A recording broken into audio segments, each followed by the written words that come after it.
Guillaume Guénec, bonjour. Bonjour. Vous êtes chargé de relations institutionnelles pour Portes Ouvertes. Portes Ouvertes est une ONG de défense des droits de l'homme qui soutient les communautés chrétiennes persécutées. Vous êtes invité à l'Assemblée nationale donc ce mercredi, présentation du rapport annuel sur la liberté religieuse. Déjà, présentez-nous l'ONG pour laquelle vous travaillez en quelques mots, s'il vous plaît. Très bien. Donc, Portes Ouvertes, on est une ONG qui a été fondée en 1955 par un Néerlandais qu'on appelait Frère André et qui avait commencé à aider les chrétiens persécutés derrière le rideau de fer. À l'époque, c'était l'époque où l'Europe était scindée en deux et les chrétiens de l'autre côté du rideau de fer avaient un besoin de Bible. Il subissait une certaine persécution de la part des gouvernements et il a commencé à les aider en acheminant des Bibles. Et donc, Portes Ouvertes a cette vision d'aider, de soutenir les chrétiens dans les pays où ils sont les plus persécutés, afin qu'aucun d'entre eux ne souffre seul, qu'ils sachent que il y a des gens qui pensent à eux, des gens qui prient pour eux, des gens qui s'engagent, qui soutiennent des projets,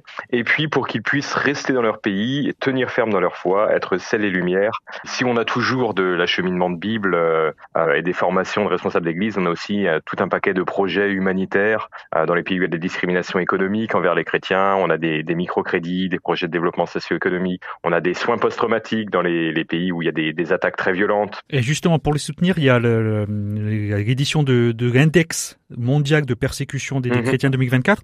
Qu'est-ce qu'il en ressort de cet index? Quelles sont les régions où les chrétiens sont malheureusement les plus persécutés? L'index de cette année, donc c'est un outil d'expertise qui recense tous les faits de persécution et qui nous permet d'établir un classement des pays en fonction du degré de persécution des chrétiens.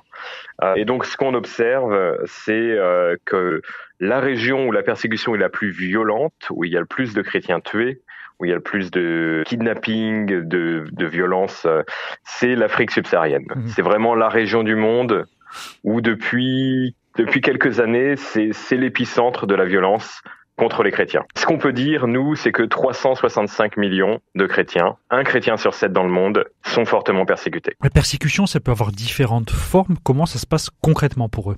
Il y a deux formes de persécution. Il y a celle que peut-être tout le monde va comprendre, c'est la persécution violente, ce qu'on appelle la persécution marteau.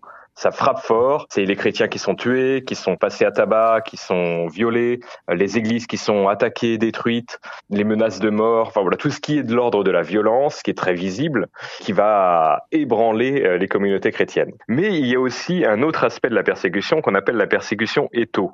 Et c'est tout ce qui prend la forme des persécutions, des discriminations, des pressions dans la vie quotidienne, qui fait qu'il n'y a aucun espace de liberté pour votre foi dans la vie quotidienne. On regarde 5 domaines de vie, la vie privée. Est-ce que vous avez le droit, par exemple, d'avoir une Bible sur vous? Il y a des pays, c'est pas possible. Vous n'avez pas le droit de prier, vous n'avez pas le droit de croire en Dieu. En Corée du Nord, par exemple, vous n'avez pas le droit de croire en Dieu. C'est une trahison envers le régime. On regarde la vie familiale. Comment réagit la famille si un membre se convertit au christianisme? Est-ce qu'il va perdre ses droits d'héritage? Est-ce qu'il va être rejeté?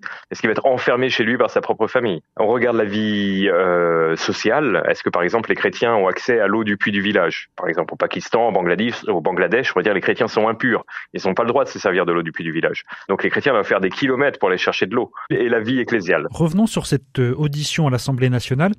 Pour commencer, on note la présence de Ilia Jadi, qui est expert analyste sur la liberté religieuse en Afrique subsaharienne. Est-ce que vous pouvez déjà nous le présenter en quelques mots? Il travaille pour Portes Ouvertes International. Donc il est vraiment notre expert sur l'Afrique subsaharienne parce que, comme on l'a dit, c'est la région du monde où il y a cette grande instabilité dans laquelle s'engouffrent des groupes terroristes qui ont une idéologie particulièrement intolérante et qui s'en prennent, entre autres, aux chrétiens. Et il y a vraiment une explosion de la violence contre les chrétiens dans un certain nombre de pays, notamment le Nigeria. Et on veut alerter les députés sur cette situation pour qu'ils puissent réagir. Parce que quand on parle de persécution des chrétiens, on parle d'un droit de l'homme fondamental, la liberté de religion, qui est un droit de l'homme qui est défendu par la Déclaration universelle des droits de l'homme, auquel toute personne a droit, et dans les pays où ce droit de l'homme est violé, c'est normal que la communauté internationale réagisse. Donc c'est vraiment notre approche, c'est la raison pour laquelle on va en parler aux députés, aux parlementaires, aux sénateurs, au ministère des Affaires étrangères. Guillaume Guénec, pour finir, comment on peut suivre les résultats de votre ONG et surtout comment on peut vous aider? Alors vous pouvez retrouver les résultats sur notre site internet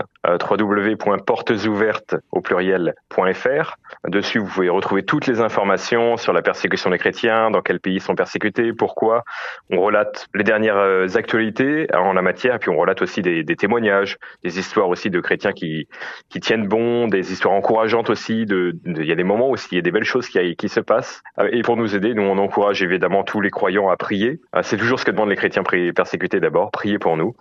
Et vous pouvez aussi soutenir financièrement en participant à certains projets qu'on a sur le terrain. Donc, comme j'ai dit, projets humanitaires, soins post-traumatiques, livraison de Bible. Là aussi, à chacun de faire selon sa conviction et selon ce à quoi il se sent appelé. Merci Guillaume Guenec. Donc vous êtes chargé de relations institutionnelles à l'ONG Portes Ouvertes et vous serez à l'Assemblée nationale ce mercredi pour présenter le rapport annuel sur la liberté religieuse. Merci. Merci beaucoup.